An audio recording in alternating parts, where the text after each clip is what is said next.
திருவாரூர் மாவட்டம் நன்னிலம் தாலுகா 39 நெம்மேலி கிராமத்தில் விவசாயி கதிரவன் நான் கோடைப்பயிர்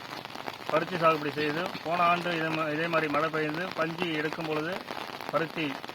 வீணாக போயிட்டு இந்த ஆண்டும் ஒரு 2 ஏக்கர்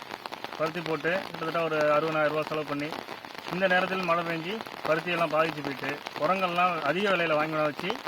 பருத்தி ரெடியாகி வந்து காய்க்கிற நேரத்தில் மழை பெஞ்சு பஞ்சு எடுக்கும் வீணாக அடிச்சிருமல இருக்குது. இதற்கான ஒரு நிவாரண நிதியை தமிழக அரசு வழங்குமாறு பணியன்போடு கேட்டுக்கொள்கிறேன்.